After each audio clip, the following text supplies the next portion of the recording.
Hey guys, I'm finally having a little time to slip away to just share a little bit about what's been going on in my life. I know that a lot of you have been following along and I've been sharing stories and posts and stuff, what's been going on this week, but I just kind of want to take a little time to actually share like how everything went down.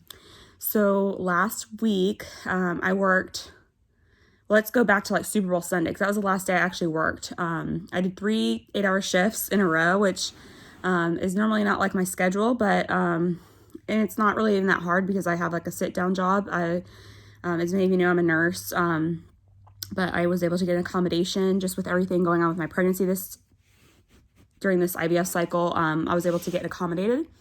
So pretty much, I'm sitting for 8 hours, which I do get up and stretch and things like that.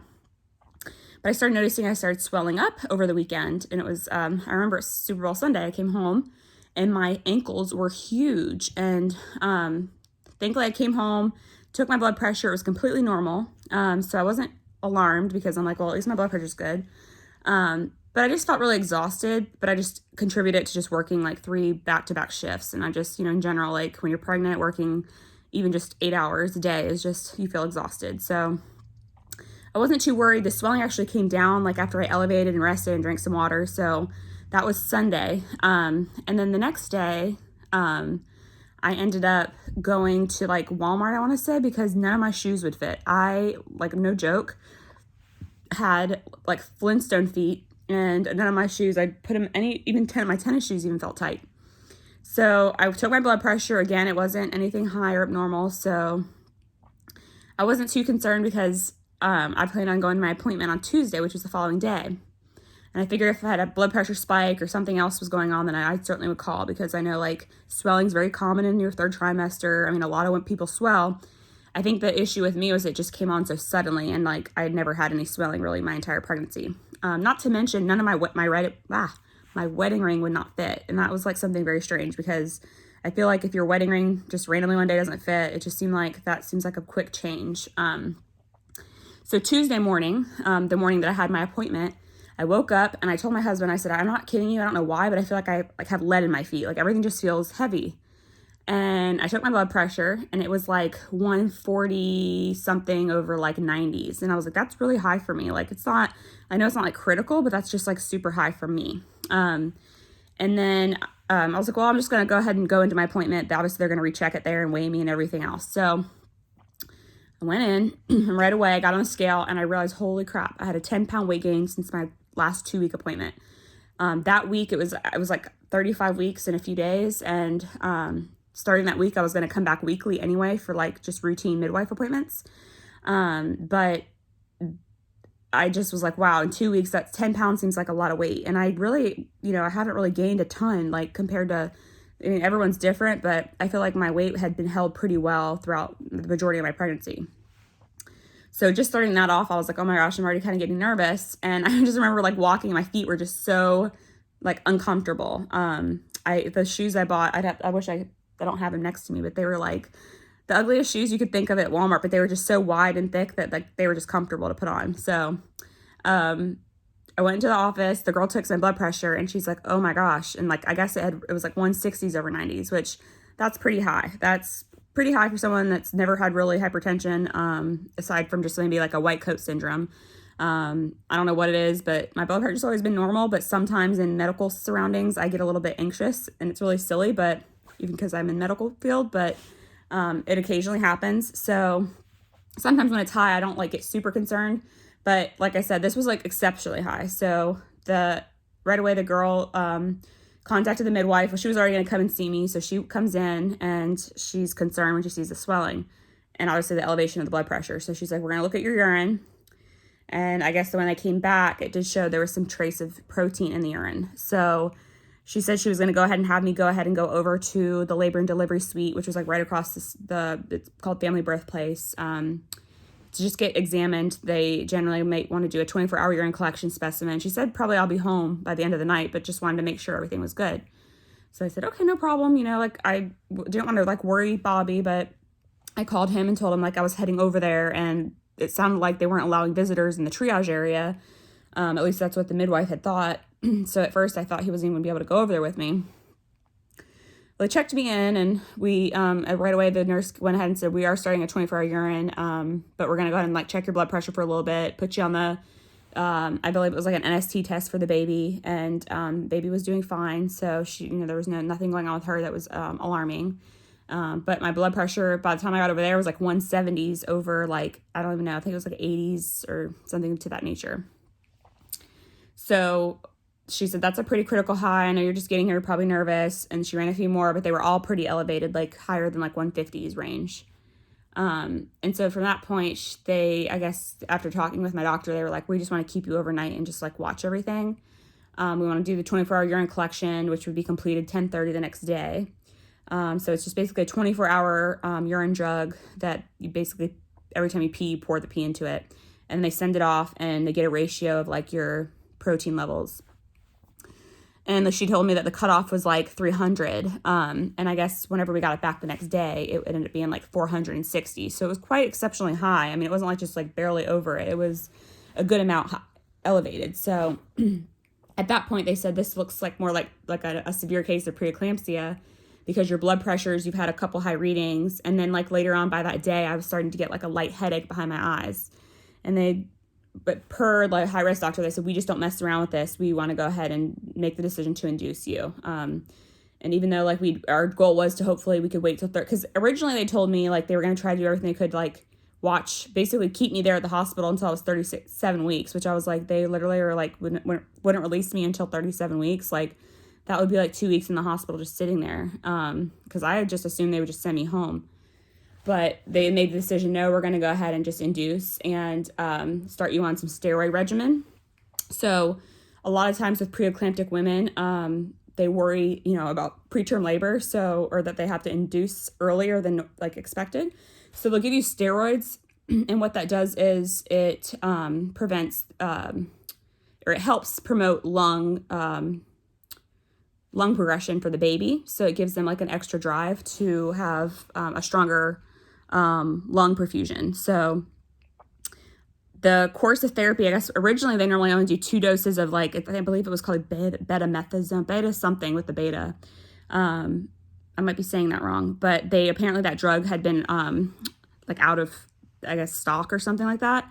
So they had to do dexamethasone, and the course of treatment for that was a dose every 12 hours times 4. So I already knew off the bat, like they were going to keep me there for a couple of days to get that, to definitely do that.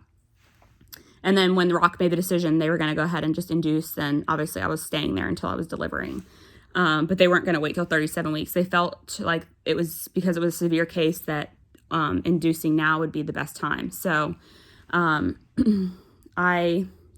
they did all the steroids, and then once they completed that regimen, the induction process they went over would be basically they would start me on a drug called Cytotec, or I think it's like misoprolol something, probably saying that wrong.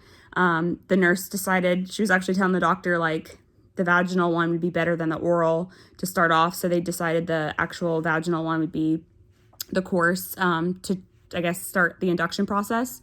And then they insert a Foley balloon that basically inflates inside the inside your cervix, and it dilates you to about 4 to 4.5 centimeters, and it just comes out, like it'll just pop out. So that was the plan. And then they would probably start the Pitocin at that point once I got hit to a certain like 5 to 6 centimeters. On top of that, the real kicker with preeclamptic pregnancies is you have to be on a regimen most of the time. If you're in a severe case, they put you on something called magnesium. And let me tell you, that changed my entire labor process. With magnesium drip, you basically are bedbound. They don't let you get up out of bed to do any laboring exercises, to forget like a medicine ball or doing walks or doing any of that stuff before you go and get your nice epidural. They would literally make you stay in the bed.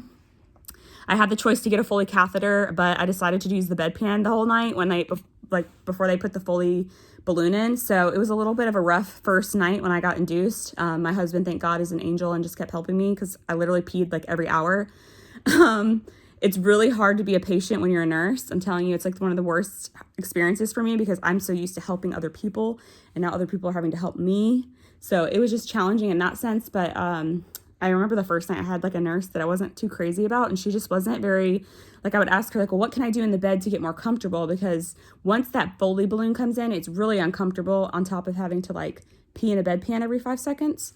So the first night was kind of rough, and I was in a lot of pain, like just with it stretching my cervix. On top of that, the magnesium makes you super, like, it almost makes you feel like you're on a rocking ship, and then taking like 2 shots of tequila back to back. Like, you just feel drunk literally the entire time in the bed. Like, I was in some of my videos, I don't know if you, I posted a couple, I think I posted one video on my page, but like literally felt like I was like high or drunk. And that's the magnesium. It just leaves a very foggy effect. You just feel like very strange. I don't know how to explain it. Like, they do a huge loading dose of it. And then it like it doesn't, they lower the dose and it's not as bad, but you stay like super hot. You can't get out of bed. So basically, once I got to the point after the Foley balloon fell out, I was so miserable. I just told him to go ahead and give me the epidural. So I got into about 5 centimeters, and I was like, please just bring anesthesia in here. Give me the epidural. Give me the Foley catheter. Like, I want to be comfortable. Like, this is so like not the way I anticipated my labor, but you know, whatever we need to do to get baby here safe, like, we got to do it.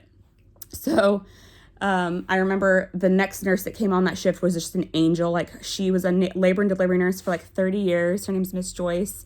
I'll never forget her. She was absolutely amazing. She had like the peanut ball. I don't know if anybody knows. It's like a medicine ball that kind of has a dip in it. And she had me in all these crazy moves. I mean, like, I was like, you know, had my legs up in the air and was on my side. And she was like helping me just get comfortable and like work through everything. Because it was just very, once I got the epidural, actually, I was much more comfortable. But it was just so hard being like bed bound for several days. Like, can't get up out of bed. You're on clear liquids. Like, it was an experience, and I'm not complaining, because it was just, you know, it was a long labor. So finally I got to like 7 centimeters. My cervix just like stopped functioning, and it just stopped like dilating, basically. Like, I don't know what was going on. I was like stalling. What I've heard is with magnesium, it slows your labor process down. So they started Pitocin when I was like, I guess it was like maybe after the Foley bulb fell out. They stopped the Pitocin, or not the Pitocin. They started the Pitocin, and it's like the Pitocin and the magnesium are like working against each other. So the Pitocin's trying to like help induce your labor, and then the magnesium's like helping to reduce seizures. But it also can cause, I guess, like, it can like slow down the process of your dilation. So literally I stayed stuck at like 7 centimeters for hours. I felt like I was there for ages. My poor doctor kept coming back. She kept massaging my uterus areas and like doing all these like holistic things and like trying to stretch my uterus. And like, it was weird because they actually had me pushing a lot earlier before, like, you know, normally you push at like 10 centimeters. They had me like gradually start, like, almost like I was stretching my cervix to like slowly get it to where it needed to be. And it took like several hours. So I want to say they had started my induction process like on a Wednesday or Thursday. No, maybe it was like Wednesday or Thursday, because these days were running into each other. I got there on a Tuesday. I know that. So felt like at labor for like, it felt like 2 days. It really, I mean, it was 2.5 days, I think, of just like me just being like completely miserable. And even though the epidural was in place, just being bedbound like that and not being able to like do anything, like, it was just for even the preliminary part before the epidural. Because I think most of the time when you get an epidural, obviously you're not getting up at that point, you're pretty numb. But like, just that the beginning parts of labor, it's so long, and just to be stuck in the bed was like misery. So finally, I got to the point where we were at a point to actually push. My pushing process was actually fairly easy. I like probably pushed for like maybe less than an hour, and she was born. The issue we had, so here's where it gets kind of interesting. This is kind of where my story gets a little wild. So my doctor had been like, I mean, she was working her tail off. Her and my midwife, Lauren, just like finally when I was able to push, got her out. I was so amazed. They were able to lay her on my chest. She had no breathing problems. She was perfect. She came out crying. I remember just looking at Bobby and couldn't believe I did this vaginally, because I thought for sure they were going to like say, nope, you're going to get a C-section. Like, we're not playing this game. But they were able to have a beautiful vaginal birth. The issue where we got to is when I had to do the afterbirth of the placenta. So when they cut the cord, then they were trying to get the placenta out. Somehow the cord and the placenta like came apart. So my placenta was like essentially stuck, and they had to like go in there and did like, I remember my doctor just inside, like literally her hands just trying to like get the tissue out. And And that took about an hour. So I felt like I was having to do labor. I'm not joking you, like all over again. That was extremely uncomfortable. My epidural was starting to kind of wear itself. They actually had to have at one point anesthesia had to come back in and give me like another like dosage of something. Finally they got the placenta out. I remember seeing it and just being like, oh my gosh, this is so crazy. Like this, I thought like, you know, after you have a baby, like it's over, but it got way worse. About an hour, maybe less than an hour after the placenta issue, they were able to, get it out. I told the nurse like something felt off. Like I just felt like I needed to pee really bad and something felt really uncomfortable. And then all of a sudden, all the nurses just came rushing into my room. Like I told Bobby it was like an out of body experience because all of a sudden I saw everybody like looking like they were panicking. And I thought I was on the bedpan trying to pee. And apparently a huge clot, and and if anybody wants to see it, feel free to message me. I'm not afraid to show it to you because I asked the nurse to take a picture for me because that's just the nurse in me. But a clot the size of, it was probably looked like placental tissue. I honestly think it was part of the placenta that got stuck or like it broke apart inside of me. Just fell out onto the bed. Like Bobby said, he literally like, he couldn't believe what he was watching. And from like 2 seconds, my blood pressure dropped from like completely normal to like 60s over 40s, which is severely low. I remember watching the room and just everybody was like talking behind me. And I'm like, listen, like I'm a nurse, like what's going on? I don't like something feels wrong. I remember feeling like a severe sense of like where my stomach dropped. And that's when I knew like something was wrong. They laid me back, put like a non-rebreather on my face. Like I just remember feeling like I literally was about to pass out. And I recall one nurse saying I looked almost white to green. Like my skin color just completely went like flushed. And the nurse, I just remember a nurse just came and just held pressure down on my tummy and told me, I'm so sorry, this is going to hurt. You know, I know you're uncomfortable, but we have to do this. And basically she was holding pressure because they were worried that I was hemorrhaging out because the blood pressure had dropped so low. I remember the nurse coming over, they were already starting like more IVs on me. There must have been 10 bags of fluid going. The room just became chaotic. There must have been like 10 people in my room.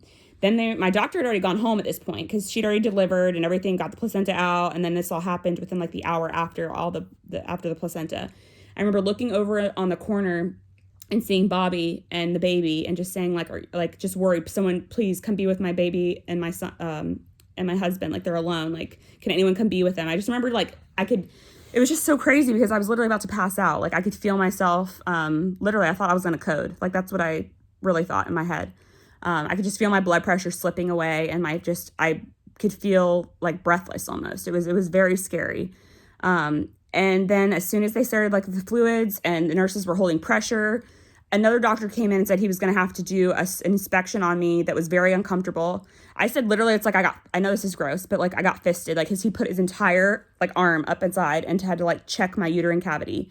That was awful. Like I just remember and I still at this point, like I was on the magnesium. They ended up stopping it because the magnesium normally is for the high blood pressure. Now I had like severely low. So they had to completely stop the magnesium. And they had to give me this drug. Let me tell you about this drug, you guys, because this is where it gets really embarrassing. I believe it was called Hemovat. And if anyone's labor and delivery nurse, you probably know, I'm probably saying it wrong, but it was some kind of drug that they had to give me to stop, to prevent from hemorrhaging, I want to say. And you basically just shit all over yourself. Like I literally had massive diarrhea that you can't control, like just massively just pouring out of you. So if you can imagine just giving birth and you just want to hold your baby and be with your husband and all these things. And I'm just like massively shitting on myself. So, so that happened. And I guess it helps to reduce like if there was any kind of hemorrhage issue, I think I want to say, I might be wrong on this. But it was really awful. And, then within like, I don't know, I'd probably say like within 30 minutes, because this was all going down at shift change, they kind of stabilized me. My blood pressure started coming back up. So the drug, whatever they were giving me was working. My hemoglobin actually never dropped below 8. The lowest it went to was 8 from like a 10. So I didn't really massively bleed out, I guess, like as far as like the volume of blood, because I didn't require a blood transfusion. But my hemoglobin did go down to 8 from 10. And also they told me I had an estimated blood loss of 1,700. Because they were like weighing, I guess, all the blood loss on the pads or on the whatever they were, I'm assuming whatever clot I passed. And it was just wild. Like, so they ended up just completely stopping me on magnesium. They normally, what they do is with preeclamptic pregnancies, they will keep you on a magnesium drip 24 hours post-delivery. So I would have still been on a magnesium drip, not able to get up, not able to do anything. Like, I can't imagine like what that would have been like. So in some ways it's kind of weird because I'm like, okay, like it could have been worse. Like I obviously nothing bad did happen. I mean, I didn't suffer any kind of massive bleed, although like I did bleed. They consider that a hemorrhage, but it was stopped somehow. I think once that clot fell out of me, like my body just kind of like went into like, I guess it just rapidly decreased my blood pressure. So the effects of that really like hit me. They also sent in, my doctor ended up having to come back in. They did another scan on my cervix, my uterus, and made sure it was all clear. The ultrasound was completely clean. They said there was nothing left in me, because that was my fear. I was like, well, am I gonna like have particles like left inside of me and go septic, or having some kind of god awful infection, or is there like a tumor? Like what's going on? I'm so confused, like why this happened. My sister-in-law is a labor and delivery nurse, and explained to me that just because probably the amount of time that I was in labor, on top of just being on that magnesium drip, fighting against the Pitocin like that, it probably just caused like some issues with the placenta, and it basically just ruptured, like, or it came apart. In my mind, I was like, is this like placenta abruption or something crazy like that? But I don't think so. I think it just basically that placenta was like hanging on by a thread. And I just think back, I'm like, thank God they got the baby out. Thank God I'm okay. Because I'm telling you, it was like, it all happened so quickly, but I recovered so fast. Like within the hour, I was like, then the damn lactation consultant was in my room teaching me about breastfeeding. Like I couldn't believe it. It was just so surreal. It was such a crazy and wild experience. And I think what I learned from it is you just don't play around with preeclampsia. If you have symptoms of swelling out of nowhere, a high blood pressure reading, like most of the time it's greater than 160s they're looking at, and normally they're looking at diastolics greater than 90s to like 100 range. Like if they're going above that and they're staying up there, and you're swelling and you're gaining weight and you're starting to get headaches or any kind of like blurry vision, this is not something to joke with. Please talk to your doctor and be very persistent, because I'm telling you, I wonder, had they not acted when they did, I don't know if I'd be in the situation I'm in with a beautiful baby that's healthy and here with me. Even she's premature, but she's super, super strong. I'm so grateful for the people who delivered me at Full Circle Women's Care here in Jacksonville. They literally were the best team I could ever. I told the charge nurse, she ended up coming around in my room, and I said, I've never seen a team work so well together. The nurses and the staff were just absolutely amazing. Like I watched them like literally like save my life, because I felt like I was dying. I thought I could feel myself like slipping away. I know that sounds crazy, but like my heart rate went down a little bit, the blood pressure went down a little bit, and I could feel it. So it was just a wild experience. I know maybe I'm making it bigger than it seems, but I just thought like, this is something that's so serious. Like preeclampsia, I have to share about my story, because if anybody is, doesn't know anything about it, it's nothing to play with. And you definitely need to watch out for those kind of symptoms. I've heard that IVF pregnancies can tend to be a little bit more higher risk for them. So that was pretty much my story. You all now know that my baby is doing great. She's home as of yesterday. She got treated for jaundice, or is currently being watched for any kind of, issues with that. But my doctor, actually the pediatrician today, said she looks perfect. This is very common in babies that are, born slightly premature like her. She clinically was only 2 weeks, like full term, because if we would have got to 37 weeks, that's considered term. So, I mean, she still had a few weeks of growing to do as far as like to be not considered like a preemie, but she checked all the check marks. The only thing that she had going on was just her bilirubin levels were a little high for her age of gestation. Whenever, I think it was like by her day 2, she started spiking levels pretty high with her bilirubin, and they just did like 30 hours of blue light therapy. I think it was like she had to have a little bit more stronger UV rays that were only done in the NICU setting. You can't like do them at home. But she's doing great. We're home. We're safe. And I just had to share that, because you guys, it's nothing to play with. Please like talk to your providers if you think any of those symptoms are going on. Like don't wait. Very important to just be your own advocate. Know your body. Go with your gut. And that's kind of why I wanted to share. So anyways, I hope you guys are all doing well. And I'm just had a little time to chit chat, and wanted to just get this story out to you guys as soon as I could. But anyway, I love you all. Thanks for sticking around and watching. All right, bye.